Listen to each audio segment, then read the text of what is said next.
Good evening.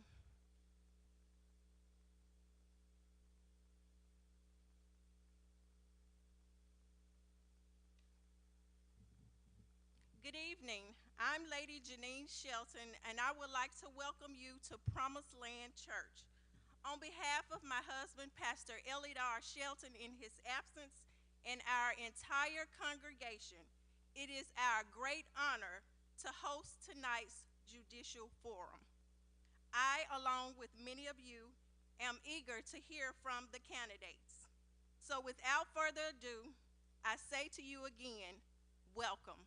Let us pray. Father God, in the name of Jesus, we thank you for this day. We thank you for those who are here with us in person and those who are viewing online. Thank you for MICAH and all those who have partnered together to make this night possible. Dear Heavenly Father, we ask you to touch our city leaders and all those who are running in this election. We ask that you would allow them to have a heart for your people. Cover our children and the communities with your love. Give us the wisdom and knowledge we need as we go to the polls. Bless this night and all that will go forth. In Jesus' name we pray. Amen.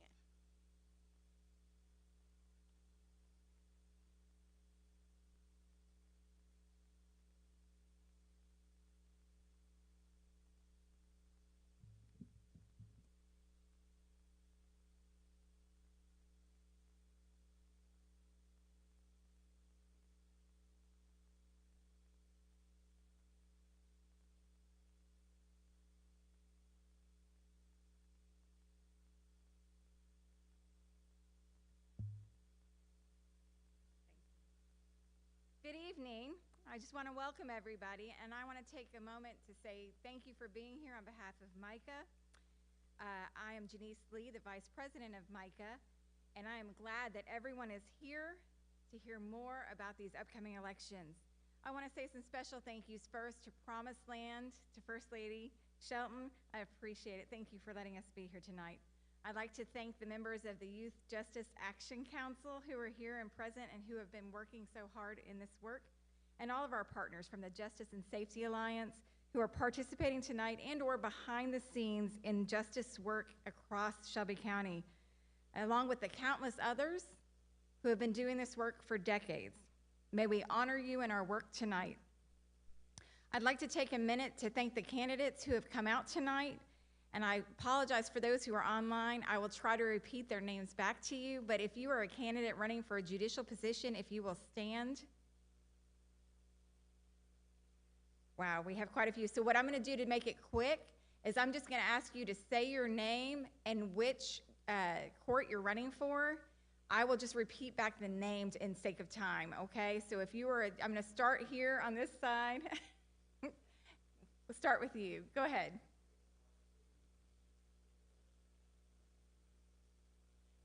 Okay, so Tariq Sugarman. Okay.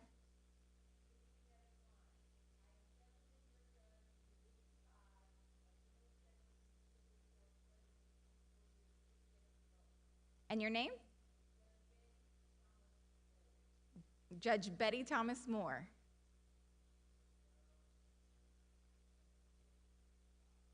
And Chris Valero? Ah, Valero.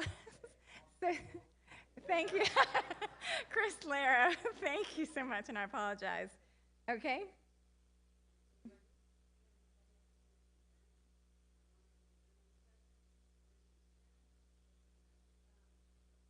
Okay, Patience Missy Branham. If I mispronounce your name, please tell me. Okay, go ahead.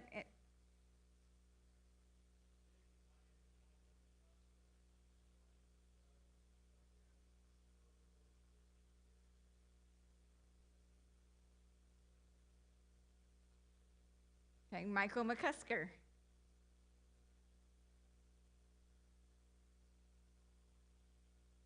Amy Main.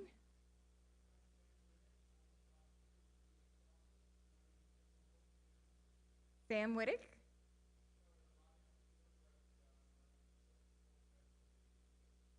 Stuart Breakstone.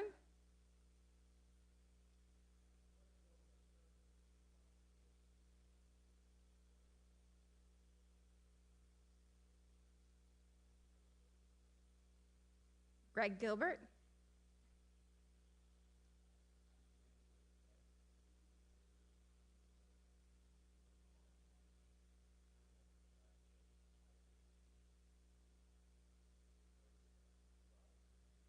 Gadsden William Perry, thank you. Okay.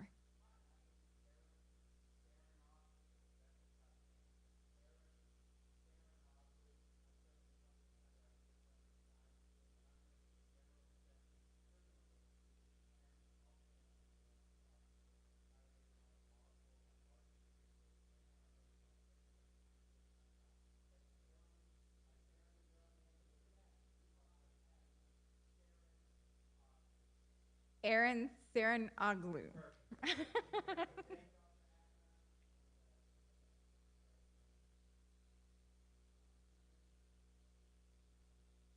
Deshaun Peoples.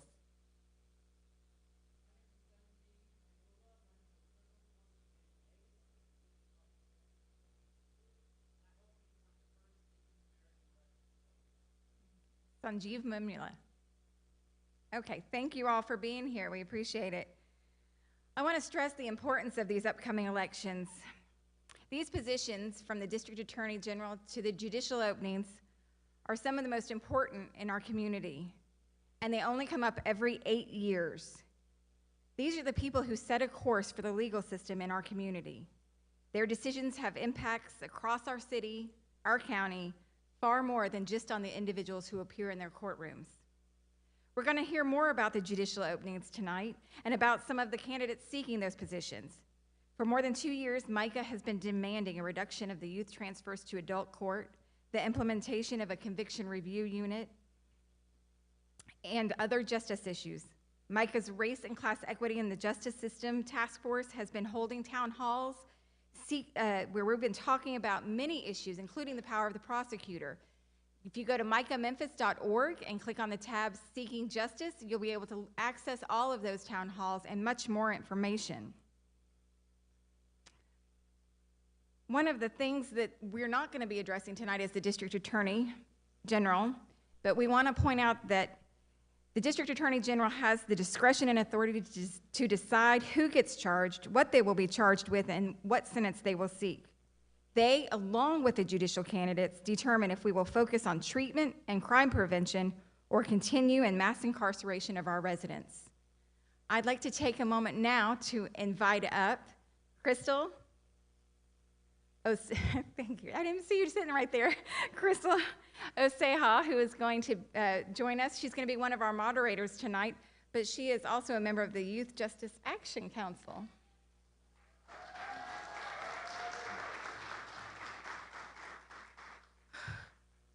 Hello everyone, my name is Crystal Ceja and I am the Community Outreach Coordinator for the Youth Justice Action Council. So I'm here tonight just to talk about YJAC and who we are. So the Youth Justice Action Council is a group of justice-impacted and justice-interested youth who are working towards having more restorative justice practices in our juvenile justice system. And we recently released a list of 10 demands with the input from people who have been in the system and people who have gone through many hardships because of what the system has put them through and because of what the system has put their brains to endure. So our demands are they going to be on the, so our demands are actually on a table behind us. It's the one table. It's a list of 10 demands, and I implore you to take a look at them because they're very important. We talk about restorative justice. We talk about not trying youth as adults anymore. Yes, okay. So these are a list of 10 demands, and we actually also have created a rap with them as a way to engage more with youth, to get more youth outreach, to really show people that youth voice is important. To show people that youth voice is important and that we matter. In the juvenile justice system, our voices have been overlooked and stepped on. And honestly, it's something that we won't tolerate anymore. We are the future of this country. And if you won't listen to us, then how do you expect us to support you if you won't make change for your youth in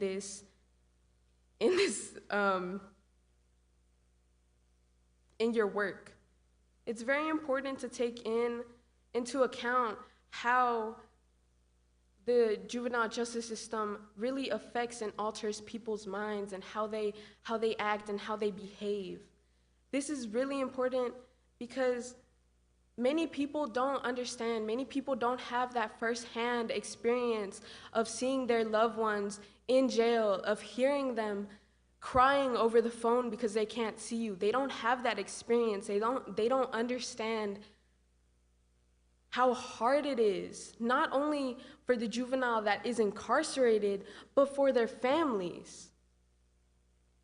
So I implore you to take a look at these demands, and our rap, it will be playing shortly. And, oh, yes. Be on the beat, I bet it's a classic.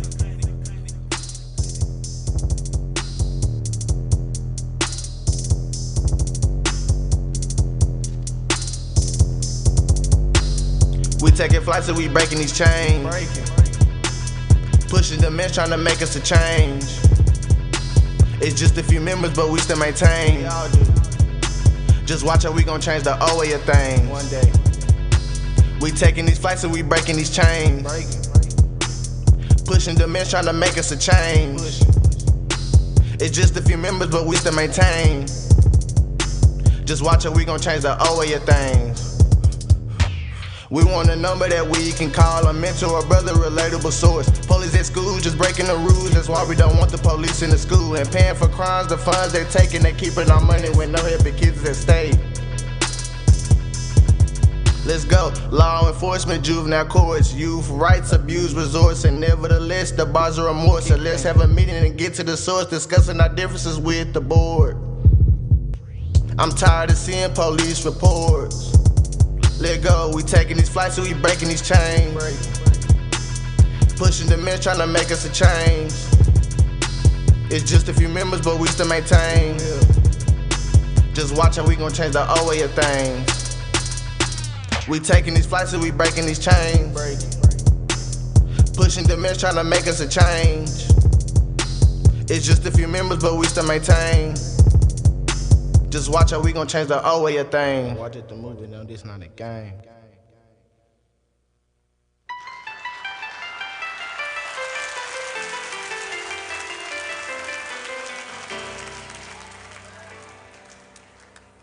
Your tears. I'd like to take a moment to invite up Latrina Ingram from the Ben F. Jones chapter. She's going to help us to kind of navigate through all of these judicial openings that you see when you get into that ballot so that we understand a little bit about what we're voting for, not just who.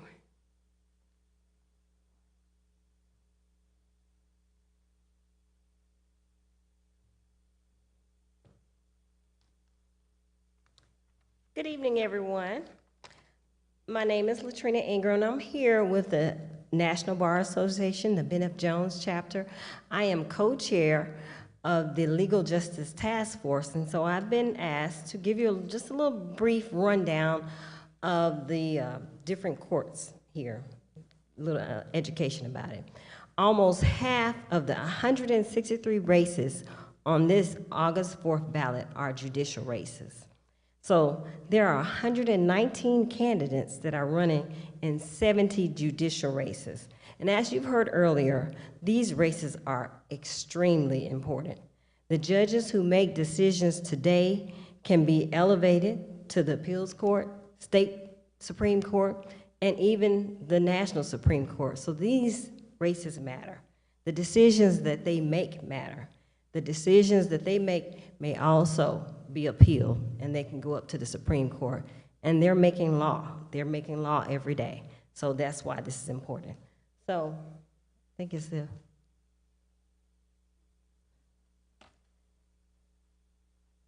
Is it up there? Okay. All right, we can go forward. So basically, we have civil courts and we have criminal courts. There are 4 types in general of civil courts. First one is general sessions courts. So this court has a jurisdictional limit of $25,000. So some of the types of cases heard by this court include evictions, emergency mental commitments, handgun permit denials, and general civil disputes. So if your next door neighbor kicks down your fence or damages your property and it's under $25,000, that's the court where you would be filing a lawsuit in. And there are 6 general sessions court judges. The next court is the circuit court. The circuit court is a court of general jurisdiction.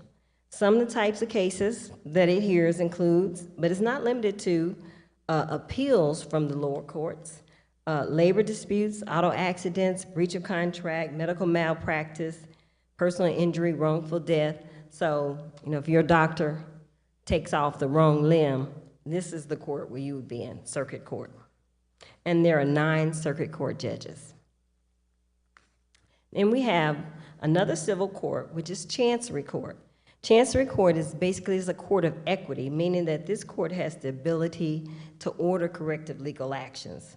There are 3 judges that are called chancellors. And some of the types of cases that chancery courts hears are declaratory judgments, delinquent tax sales, divorces, removal of public office, workers' comp, arbitration actions, unlawful detention, and specific performance and a lot of disputes in business, property, and land. The next court is probate court, right up there. There are 2 probate court judges, and the probate court, that is the court where if you have an estate, if a will, a trust, administration of all estates, so if you have any kind of property that needs to be disposed of because of a death, you would file it in probate court. Probate judges also issue conservatorships and hear guardianship matters. So after your civil courts, you also have criminal courts. You have general sessions criminal courts, and these general session criminal court, they handle the lesser crimes and misdemeanors, orders of protection, preliminary hearings on felonies, and traffic and environmental cases. There are 9 general sessions criminal court judges, and there are specialty courts within the general sessions criminal courts. These specialty courts are environmental court. There's 1 environmental court judge. This court hears violations of local ordinances and cases that violate health, fire, building, zoning, and animal codes. So if you have, this is the court that will hear your case if there's a blight of property in your neighborhood. Okay, the next court is the drug court. The Shelby County Drug Court is an alternative program that targets nonviolent adult offenders with drug-related criminal charges. There's a program that is attached to this drug court that offers intensive outpatient care, mandatory random drug testing, 12-step meeting attendance, and a variety of counseling. And this court is held in Division 8 of General Sessions Criminal Court. Next court you have is Mental Health Court. The Shelby County the Mental Health Court hears cases where defendants suffering from mental illness can go on probation in lieu of incarceration. They have with the ability to have the charges dropped in exchange for completing a mental health program. The court all these cases would be nonviolent crimes, such as public intoxication, shoplifting, indecent exposure. And final specialty court is the domestic violence court. The domestic violence court was created to concentrate limited prosecutorial in counseling. They provide counseling and other social resources to victims of domestic violence. The DV court, as it is commonly called, resides in Division 10 of General Sessions Court. And this court has exclusive jurisdiction over matters involving domestic violence, orders of protection, domestic assault, and all other cases incident to domestic abuse. Finally, I'm gonna go real quick. We have a number of city court judges. We have a Memphis City Court where we have 3 city court judges. These are the courts where your traffic fines are held in. And there are 3. These courts can impose a civil penalty of up to $500. They hear speeding tickets and other traffic violations. Memphis has a city court. They have 3 judges there. Bartlett also has a city court, and there are 2 Bartlett city court judges. Collierville has a city court. This court has General Sessions jurisdiction over all misdemeanor cases as well, and they hear felony cases up to preliminary hearing. There's 1 Collierville Municipal Court judge, and Germantown also has a city court judge, and this judge deals with city code violations and arraignment for criminal offenses are handled in Germantown Municipal Court. And then the last 2 courts I'm gonna talk about real quick, oh no, the last one is the juvenile court judge, which is very important. The juvenile court judge hears appeals from 9 lower magistrates and presides over the major crimes docket and most serious felony cases. The juvenile court judge also serves in an administrative capacity as well, as the judge who oversees the Children's Bureau, the Detention Services Bureau, Evaluation and Referral Bureau, and the Youth Services Bureau. So this judge has a lot of responsibility. Some of their responsibilities include decisions regarding neglected, abused, or abandoned children, punishment and rehabilitation of delinquent and unruly youth, mental health, substance and abuse, and special needs of court-involved youth. And so they also dictate a lot of policy and procedures for the juvenile court. So this is a very important court. And I don't know if I mentioned, but the other court is the big criminal court, and that is the court that hears the major cases, the major criminal cases, robbery, assault, murder. So that's it.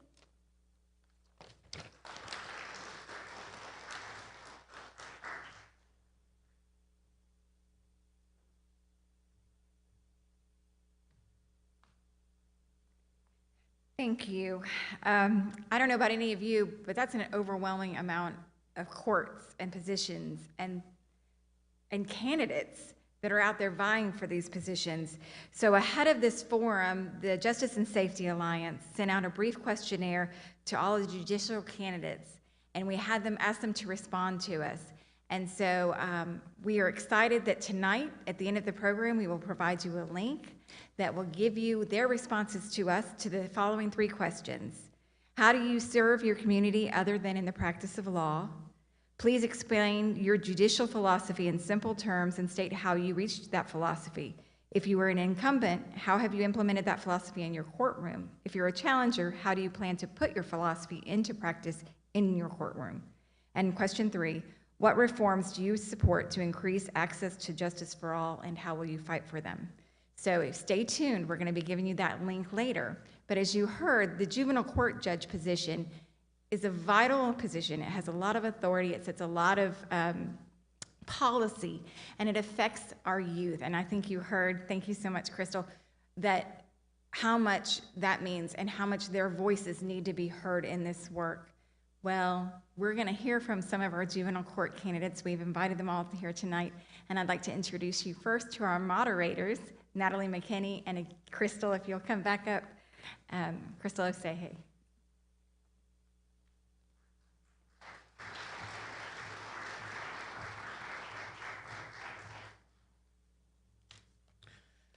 Thank you. Again, my name is Natalie McKinney, and I am the co-founder and executive director of Whole Child Strategies. I am one of the nonprofits, along with some other grassroots organizations that are a part of the Justice and Safety Alliance, which includes MICAH and many of its other partners. Again, the Justice and Safety Alliance is an alliance of these organizations and groups that are sincerely trying to transform criminal court, criminal law. We're trying to make it more around justice and safety as opposed to on the negative side of punishment, punishment, punishment. So without further ado, I want to reintroduce Crystal, my co-moderator. Hello, everyone. As I introduced earlier, my name is Crystal Seha, and I am a part of the Youth Justice Action Council. I am the community outreach coordinator, and I'm glad to be here today. Great, all right. So without further ado, I'd like to ask that the juvenile court judicial candidates please come up to the stage while we shift over to give you full attention. Please take your seat where your name tag is, and we'll scoot over.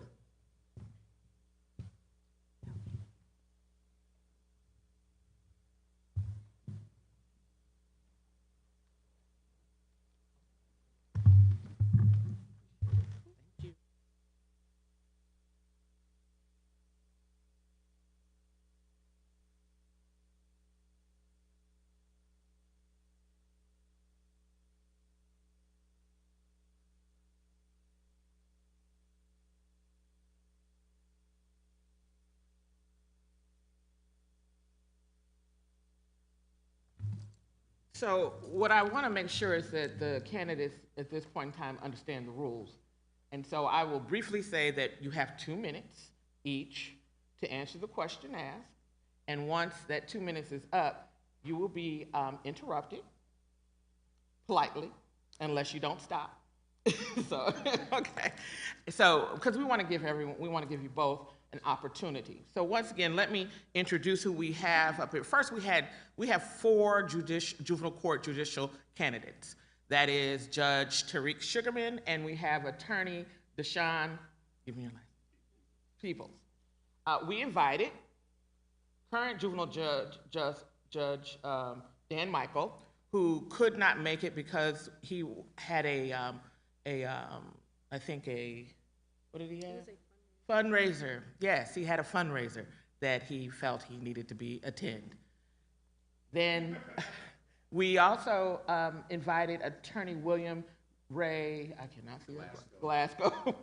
And we had several attempts to try to get him here, and we did not hear anything. So we just want to make sure you understand why all the candidates are not here on the podium. So without any further ado, Crystal and I want to humanize this process. This is comfortable conversation. So we have a question for both of you. You get 2 minutes. 2 minutes. You want to ask the question? Yeah, I'll go ahead and ask the question. So the question is, what superpower would you choose if you were able to have one? And why? Yeah, and why? That was on the questionnaire, wasn't it? And now I'm trying to remember my answer. It wouldn't be to fly. It would be to turn back time so that I could revisit any mistakes that I may have made in the past. Also, that I can make up for mistakes to other people that I've made. I believe in being apologetic. I believe in serving. And if I'd missed an opportunity to serve when I could have made a difference, I would like to have that opportunity to go back. And I probably gave a different answer in my questionnaire, but I want you to go back and look at it, and then look at my page, and then also look at my material to see that what we have found to be the case or not the case with our juvenile court system, I've tried to address in my literature. And an article just came out today in my city, Memphis, which I implore you as a report to look at. You'll find that many of the items identified in that also have to do with my platform and address those in my platform. But my superpower would be to turn back time so that I can correct the mistakes of the past. Thank you, Judge Sugarman. Okay. Good. I think the superpower that I would have is superhuman wisdom, because I've found that just about every problem can be thought through. We have massive issues that we need to address, especially in the juvenile justice system, and they are going to take some superhuman wisdom to resolve, but it can be done. Some of these things are common sense. I've looked at the platform for the Youth Justice Action Council, and many of these things are just common sense. We have to make some fundamental changes. I mean, some dramatic changes. We have to actually put the families and the children first, and if we do that, we'll reduce the crime. I saw on there Mr. McKenzie, who I met when I was speaking at George Washington Carver High School, I believe. But I'm a firm believer in actually working with the community to find the solutions that we need. And all of these can be found, but we have to put the minds together, because I currently don't have superhuman wisdom, but I've been doing this for 20 years, and I've been working to make things just, and I believe together we can have that superhuman wisdom. Thank you. So I appreciate you all staying within the time constraints. So kudos to you all. So I'm going to go with the first question. This is to you, Attorney Peoples, and then Judge Sugarman. So the first question is, what will restorative justice look like with you as the juvenile court judge? Restorative justice with me would look like working with many of the organizations that I've been working with all along. Those grassroots organizations in the community, I believe they need to be a fundamental part of any type of probation. I think we need to start with the smallest of charges, putting these children in contact with people in the community who are working to better things. I think we need to have, excuse me, neighborhood-based solutions, because there's no way that we're going to resolve these things unless we involve the community. So it needs to be neighborhood-based. The people who are going to be around these children need to be involved in the restorative justice. Rather than locking them up, let's put them with people who are working to actually make things better. Thank you, Attorney Peoples. Judge Sugarman. In 2012, in preparing for a run for juvenile court in 2014, I contacted the Casey Foundation regarding their restorative justice program to see what funds would be available in the community. At that time, it was a novel idea that was only introduced in a few juvenile systems. Restorative justice in Shelby County will look similar to what we have in Davidson County. The judge there has implemented restorative justice programs working with the district attorney, also with the victim witness units, to make sure that the victim has a buy-in, and the community partners. As Mr. Peoples recognizes, we have to be engaged in the community. Unless there's a community buy-in, there's no trust. And we've had that failure in our system here currently in Shelby County. I want the community to be involved and know what we're doing in juvenile court. We will be transparent, we will be open, we'll be data-driven. We will look at scientific evidence when we set up programs. We will not squander taxpayer dollars. Currently, $14 million is the juvenile court budget. $4 million goes to programs that have not been evaluated. So these are some of the things that will be components of my restorative justice program, but not it in its totality. I also have to look at detention services. We need restorative principles there in our detention services. Currently, they're building a new detention center that has been built to prison standards and increased beds. So you must ask yourself, are they focusing on detention or rehabilitation? Those are some of the things I'm looking at. Thank you, Judge Sugarman. Second question, and I would like to invite Judge Sugarman to respond first and then Attorney Peoples. How will you make decisions to honor our DA or honor or deny the DA's recommendation for transfer of youth to adult court? How would I honor it? Or deny? How will you make decisions? It's not a matter of honoring it. My responsibility as a judge is to make a decision based upon the facts and evidence. And the evidence has to be that is done through discovery. We have to make sure that the district attorney's office turns over all required materials under the law.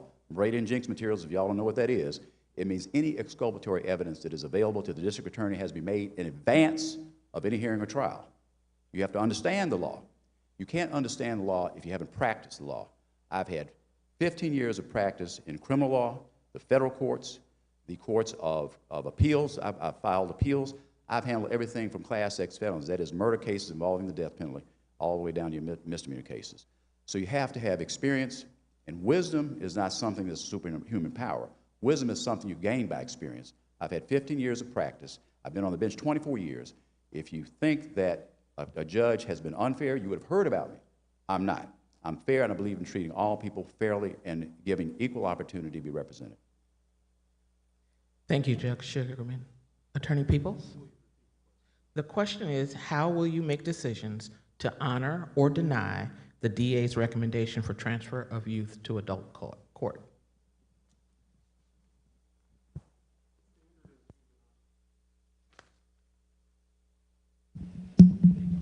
The standard in juvenile court for transferring a child is whether that child can be served still in the juvenile court. And so that's the primary question. And so what I would do is actually look at the facts, look at the history of the child, look at the charge of the child, and go through every step, treat every child individually, and figure out, is there any way that we can still serve this child, turn this child around without having to send him to the adult court? And that would be how I would address that. And as far as wisdom not being a superpower, I agree. It's not magic, but I wish it was. But I do believe that I've spent more than enough time in my 20 years doing family law, dealing with these types of cases, the hard things that these children go through, that these families go through as a DCS attorney in my private practice. This is what I do. I believe that having done all the different types of law that I've done, but specializing in this, I've developed the wisdom to figure these things out, but I'm also smart enough to know that I don't have all the answers, and I'm willing to listen to those who have knowledge. Thank you. So our next question is, what is at stake for our community, positive or negative, if we continue to transfer youth to adult court at the highest rate in the state? And I would like to invite Attorney Peoples to answer first. You know, they make these sweet songs and everything saying that we believe that children are our future, but it's actually the reality. We talk about our communities dying, but if we keep taking our children and locking them up, our communities will be dead. It's really that basic. We are taking our children away and we are not serving them. We are not serving these families by rehabilitating these children. You ask what's at stake? Our communities. That's what's at stake. Because they won't exist if we take the children out of them. Thank you. What is at stake for our community, positive or negative, if we continue to transfer youth to adult court at the highest rate in the state? What is at stake fundamentally is our future. Our children are our future. They're the backbone of our society. How we treat our children and how they grow up in our society is reflective of how we are as a community in heart. What it will look like is we have situations now, and I've spoken to this before. I grew up in Lemoyne Gardens, and when I was born there, it wasn't in the condition it was now. Some of our children are growing up in areas like war zones, and I've talked to many of these youth. They don't see themselves in the future we're building. So they have no respect for the norms that we have in society. We have to make sure we have intentionality in the implementation of programs. Programs have to be data-driven. We have to look at those programs that are not working, get them out, look at programs that are working and give them additional funding. Again, I said it's 29% of this budget, and we don't know what these programs are doing now. They haven't been properly evaluated. We need to start there because it doesn't do any good to punish a child if you can't heal the family. You've got to heal the family first, and that's where we start, in the community with resources available and agencies available in the community like Boys and Girls Club, Girls Inc., other community partners where these kids have activities, they have learning activities, and they have educational activities. So, recreational activities. We have to be intentional about reform. Thank you.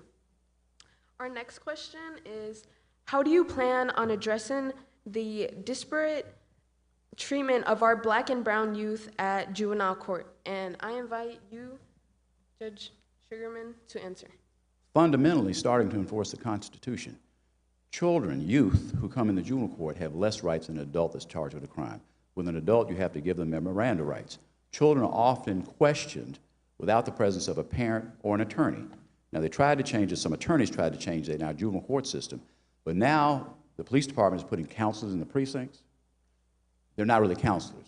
They're taking down information regarding these kids without their parents or an attorney being present. That information is then being used to the prosecution's favor. We have to stop that practice. Don't let the name fool you. A counselor doesn't necessarily counsel a child. They also give information to the prosecutor's office. They started doing that at juvenile court. The Department of Justice found that was an unfair practice. The other thing is we have to have a true defense panel. If a child, 4 people charged, 1 gets a public defender, it's a conflict for the other children to be represented by a public defender. I keep saying youth, be represented by the public defender's office, so they're appointed from the defense panel. They are selected by the judge. How independent do you think that attorney is? The same thing with the magistrates. This is the only jurisdiction in this state that uses magistrate judges that are appointed by the judge. All the other courts in Shelby County are appointed by the county commission. That is an unfair practice, and that was pointed out in the report by the Department of Justice, Sandra Simpkins, in her final report in 2018. We've got to make sure the Constitution is upheld and that due process applies to everybody that comes in our court system. Thank you. Attorney. You asked how would I address the disparate treatment between Black and brown youth at juvenile court, yes. Well, part of the problem is that 90 to 95% of the children who come to juvenile court are in fact Black and brown. So the first thing I would do is go and have a conversation with the police chiefs to find out what's going on that only the Black and brown children are going to juvenile court, because they're not the only ones committing crimes. After that, we would address this by actually applying the law. We would go and I would have conversations with my staff. I want to make sure that I have people, the incumbent stated that he said to all of his people, you have to see these people as people. Anybody who I have to have a conversation like that with is not somebody who needs to be dealing with these children and families. I have to have people who actually comprehend that these are people, that we are dealing with people and we treat them equally, or you just can't be there. That would be the first part of what I would do. But it's a long process, and all I can say is I would apply the law equally to everyone. Thank you. So I'm going to, you have 2 final questions. And as a reformed or reforming attorney myself, sometimes we get a little verbose. So this is a simple yes or no. Would you welcome a return to DOJ oversight? I will ask Attorney Peoples to. I've been on the record since they left. But I need to say one other thing. Regarding the racial disparity, the incumbent uses racial disparity as the reason in order to enforce the transfer rates and the disparate treatment of African American kids. That is an excuse. That is not a reason. That's all I wanted to say on that. So yes or no? Oh, yes. I knew one of y'all were going to avoid instructions. That's okay. Our next question is, would you support raising the age that youth can be detained to age 25? I invite Judge Sugarman to answer first. You all might be surprised by this. I believe in blended sentencing. We need to have that so that we can maintain control over the youth that come into court that are accused of the most serious crimes that would result in their being transferred. One of the things I want to see done in addition. Thank you. Done, oh, yes, that's right. Or no. Yes or no. I apologize. I don't follow instructions, Will. Okay. Yes or no? Attorney Peoples. Yes. The question is, would you support raising the age that youth can be detained to age 25? It's a yes or a no. Yes. It's a yes or a no. That is a qualified yes. Sir, it's Attorney Peoples' turn. I would like to give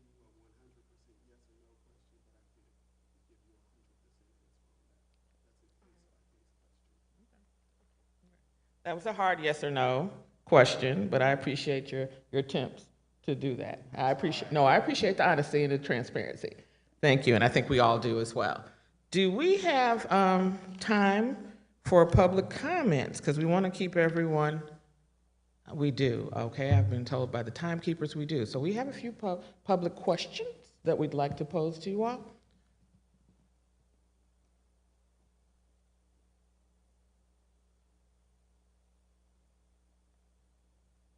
Do we have a couple of them? Okay.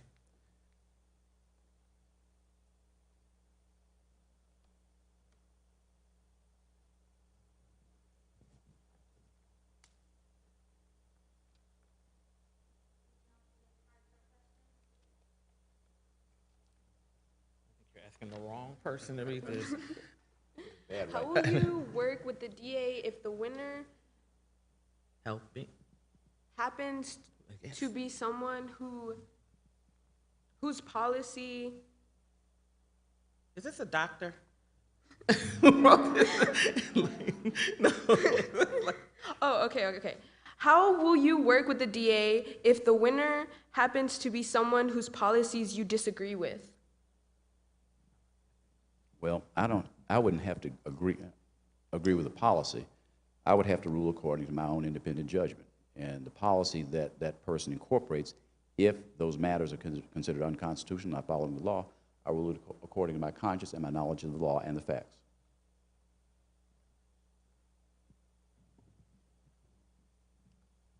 I believe the question was, how would I work with a DA whose policies I don't agree with?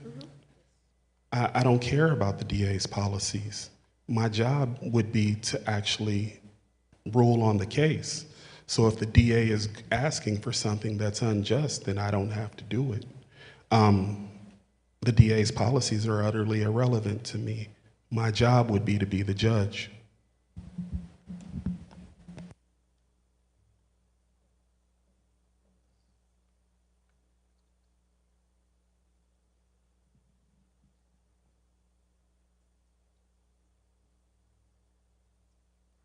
Okay, and I would like to ask you, Attorney Peoples, just another question. Would you welcome a return to the DOJ oversight? Sure. All right, thank you. Okay. Another question from the audience is, if elected, do you plan to retain or place any or all of the magistrates in juvenile court? That will be a decision made by an independent body. I've said all along, these officers do not have to be chosen, should not be chosen by the judge.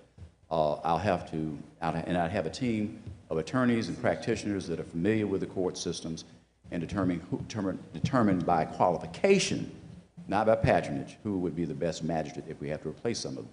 And I do anticipate that some will automatically leave and some will have to be replaced. Thank you. Upon entering the court, I'm sorry, I've been out campaigning all day. Upon entering the court, I will make it clear where I stand in terms of policy. I think that'll weed out really anyone who doesn't need to be there. After that, I think we both agree that the judge should not choose who the magistrates are, nor who the attorneys are on the attorney panel. So I would also, of course, have a team to make that decision. Thank you. Our next question is, what are some ways that you see working with impacted people and youth in order to create negotiative change? Restorative. Oh, restorative change, I'm sorry.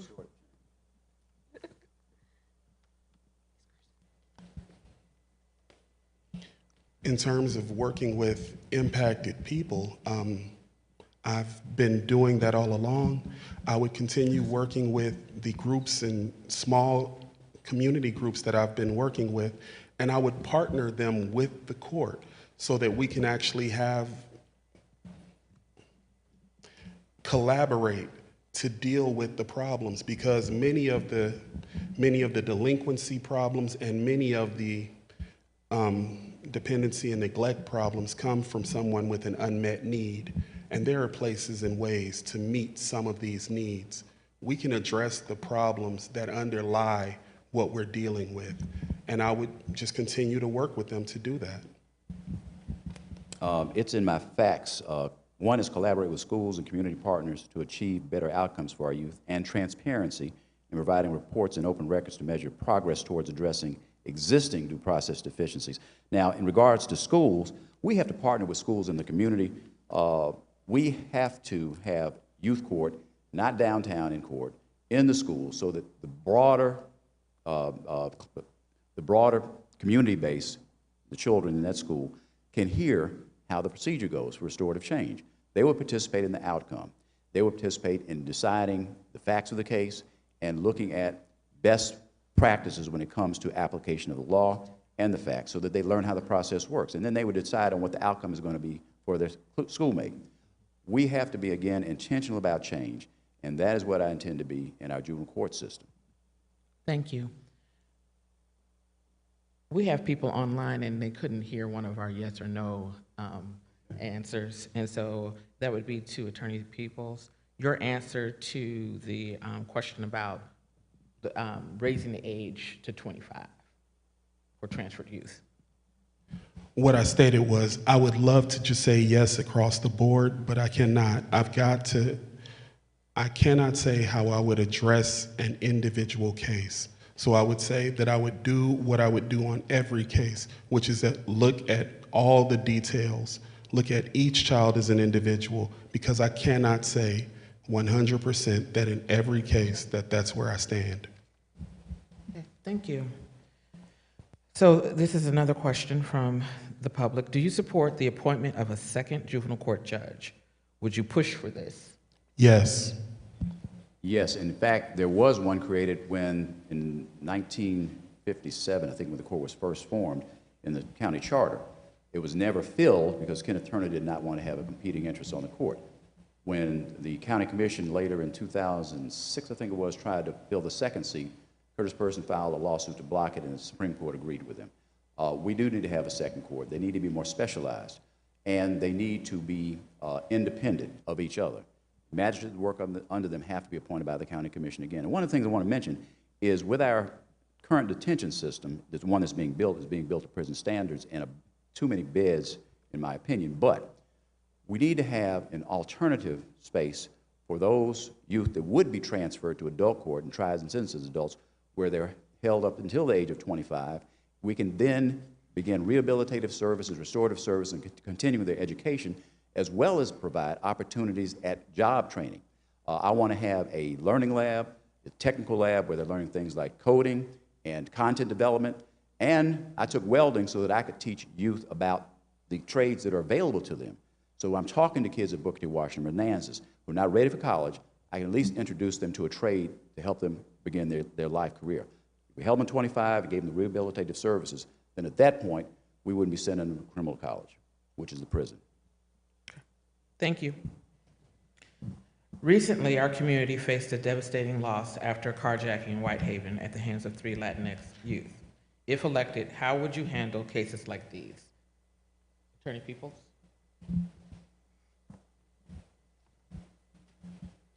Again, I can't answer a question about how I would handle a specific case.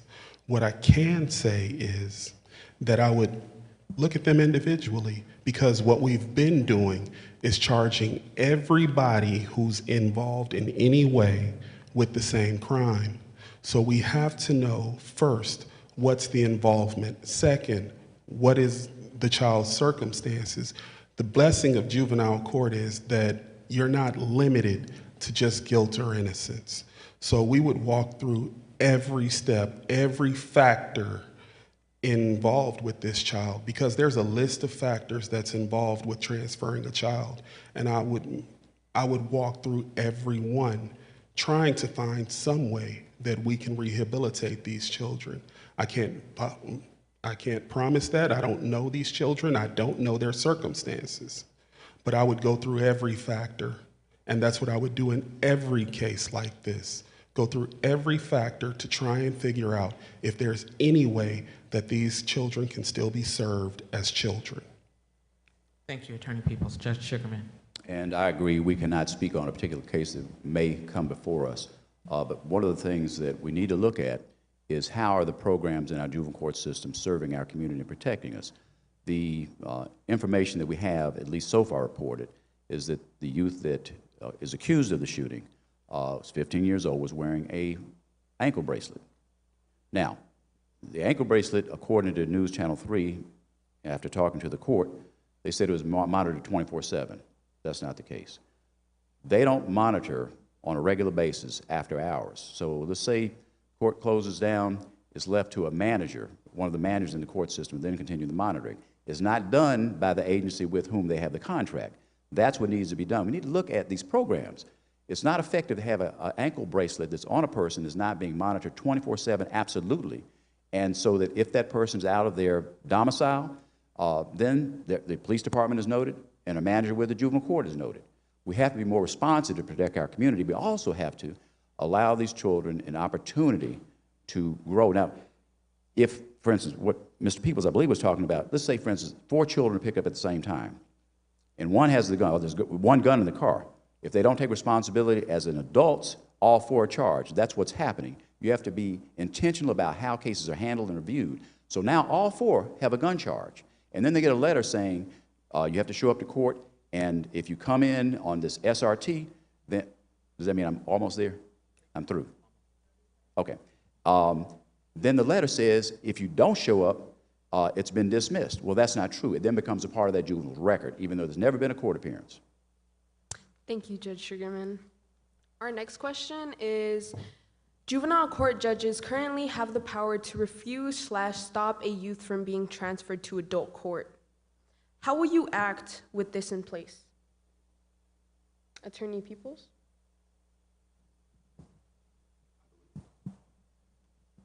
That was what I was trying to answer with the former question. The power to stop a transfer is in those factors.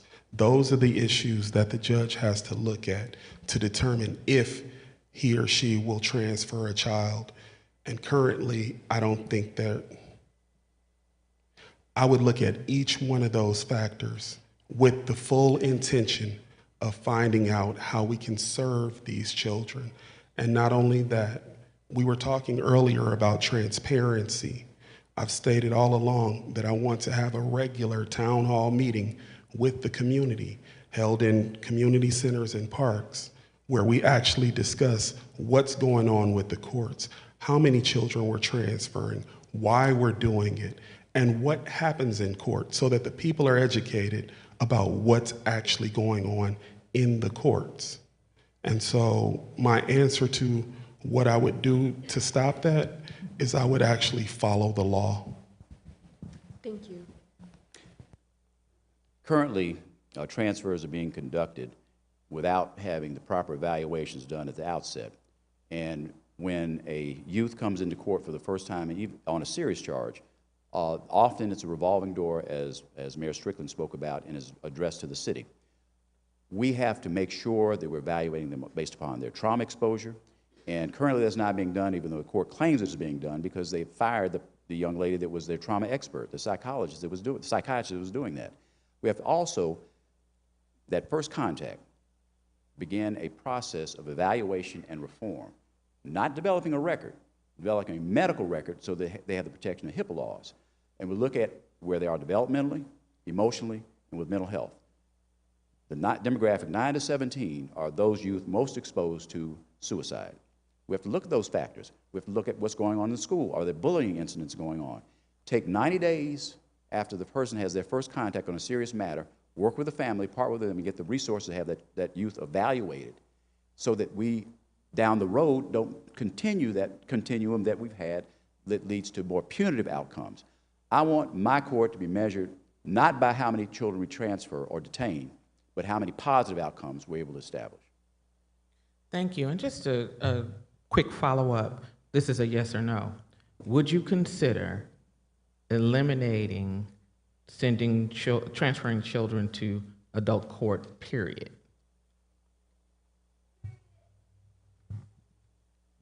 Let me say this, and it's qualified. Yes. Oh, yeah. Well, yes, I would consider Thank it. you. Thank you. People, yes. Please forgive me. Yes, I would consider it. All right. We have, what are the stark differences between your plan and the incumbent? Judge Sugarman. I hope that I've outlined them enough to be engaged, to be transparent. I know that the CJJC has requested information from the court, and they've not always been forthcoming. And then the records are cooked. I mean, the numbers are being manipulated. Right now, we have a higher crime rate than we've ever had in Shelby County. But he likes to point to the fact he has less transfers, 40 in the last year. Well, in 2019, before the pandemic, and I think these numbers are reflected by the pandemic, and the district attorney and the court's efforts to keep the numbers down going into an election cycle, they have manipulated those numbers. So why are we transferring more people between 2016 and 2019 when the crime rate was lower than we are now when the crime rate is higher? It is a political ploy, and the judge controls the numbers because he controls an administrative staff that can cook them. Thank you. Attorney Peoples? The way that I would be different from the current judge is, number one, I have experience in that I've actually gone through many of the experiences that these children in the court have. I'm from an environment like these children. So I, number one, understand who I'm dealing with. Number two, I stated before that I would have regular town hall meetings where we actually disclose what's going on with the court. Number three, I would have a private, separate agency to actually review the numbers so that the court is not actually creating the numbers. And that could be done if the county commission decides to create someone. We'd be open and with anyone who comes in. Aside from that, I want to work with the community because, as I stated when I began this, none of these solutions will work unless they're community-based. Thank you. Do you support doing away with life sentences for youth? Attorney Peoples? Yes. Is that a yes or no? Yes. Oh, yes. Yes. I'm sorry. I can't expound upon that, I guess. It's just a yes, basic yes. I can't, okay. All right. All right, this is our next question. Do you support incarceration and police surveillance for youth? Incarceration, I'm sorry. Do you support incarceration and police surveillance for youth? More explanation of the question.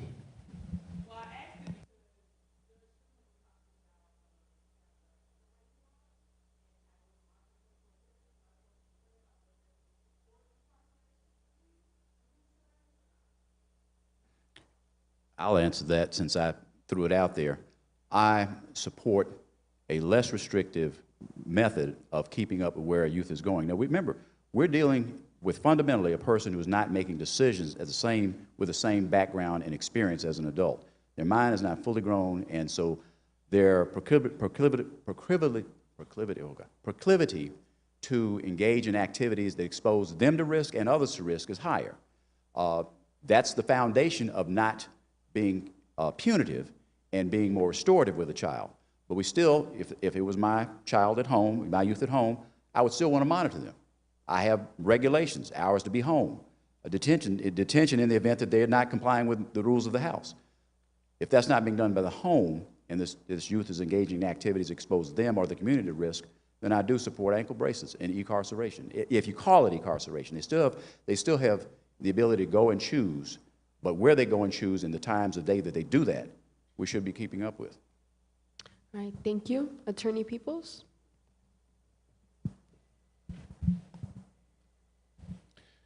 I believe we should always use the least drastic alternative. I'm not opposed to ankle bracelets.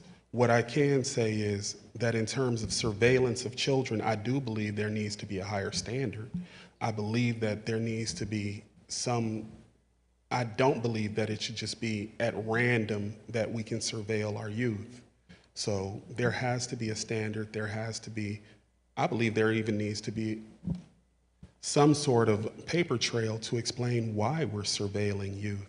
I don't believe, as I've dealt with in some counties, where I've had counties where youth's social media is just routinely watched by law enforcement. I don't believe that that's just. I believe that there needs to be a warrant for surveilling youth. Thank you, Attorney Peoples. Our next question will be our last question. What would be your top 2 to 3 priorities within the first 90 days if you are elected? Judge Peoples? My first priority is to get to the bottom of the numbers. I want to know what the actual facts are as it relates to the court, because we can't move forward until we actually know what's really going on. After that, then it would be putting a general priority before the magistrates.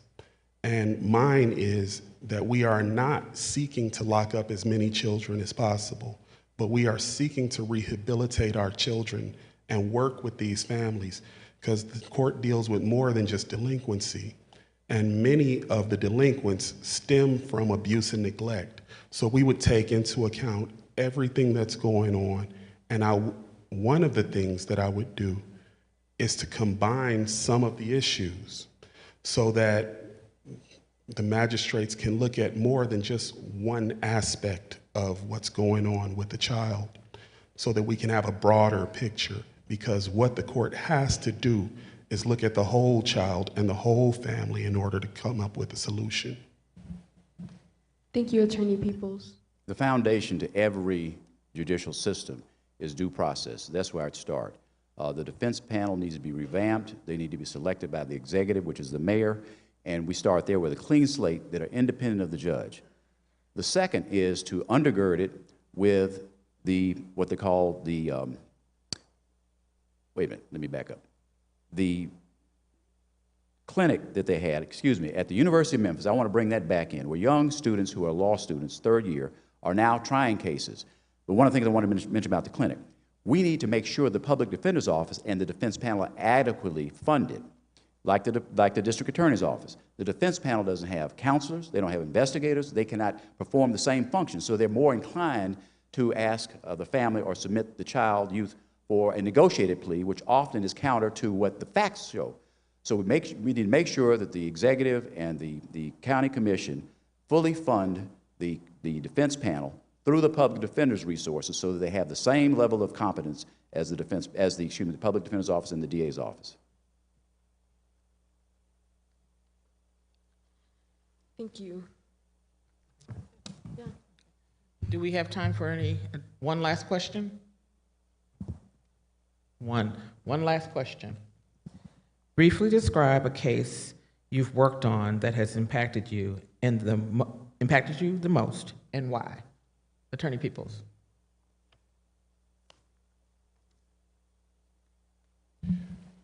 Up until this election started, I was still doing this every day. So I'll just pick one of the most recent cases that really affected me. I had a child who was charged with assault. He was charged with gang activity. What I knew about this child was that he had been being bullied. He had been bullied for a long time, and he finally decided to fight back when he got attacked. His friends decided to join in. My client was now being charged with being in a gang after being bullied over a very long time. So he now had the trauma of all of his church members and everybody he knew looking at him like he was a gang member. I was able to get the charges dismissed against the child, but that charge of being a gang member, that would have still been somewhere in his record. The judge actually was at the point of berating the prosecutor for not addressing the fact that he's a gang member. And so what I did was, after the case was dismissed, I asked the judge to not just drop this thing, and we continued to fight about the issue of him being a gang member. She stated that the case was dismissed. I told her, Your Honor, we have to question this officer to find out how he got to that conclusion. And because I did that, the officer told the judge that the way they determined that he was in a gang was every time that there's a fight with many children, they just list it as a gang fight. This would have followed this child, and this had been a regular process in this county, but I was able to address that. The smile on his mother's face and his smile was sufficient. Thank you. Judge Sugarman. The first case that came to mind was the voting rights case I was involved in 1990. But that was a civil matter in federal court. The one that I think I'm most proud of my work on was a murder case where a young man who was a gang member, he had a family, he was trying to get out of the gang, and he had shot and killed a man that was his brother-in-law who was in the same gang because he was coming to kill him. His son was in the car, the young man I was representing, and was playing in the front seat with his hands on the steering wheel, and his brother-in-law came around the corner. He and two other friends started taking shots, and his kid was in there, so he jumped in the car, grabbed a gun, and shot his brother-in-law, who was the first one up, and the others fled. There were multiple shots. Now, he was laying on the ground, and the prosecution said that the shot that killed him was done while he was laying helpless on the ground. I hired an expert after the first time we tried it, on stipple and on impact.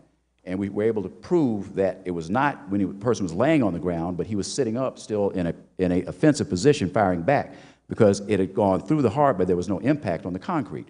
After the third time trying it, and they were pushing this because he had a significant history while he was in the gang. The third time trying it, I got a not guilty verdict. And I have to say and the young man's son was sitting there in the courtroom with me. And every time we tried that case, he kept asking me, is my daddy going to go to jail? I said, no, son, not if I can help it. So that was my most important one. Thank you.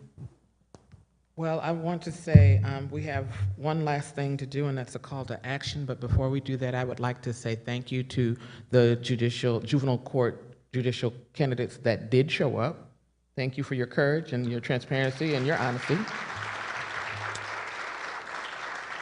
I'd like to say thank you to Crystal Oseha. This takes courage and conviction, and so I want to say thank you for making me a better moderator. Okay. Thank you. Okay. I say one other thing. Thank you to everybody. Now go vote. Vote, vote, please. Thank you.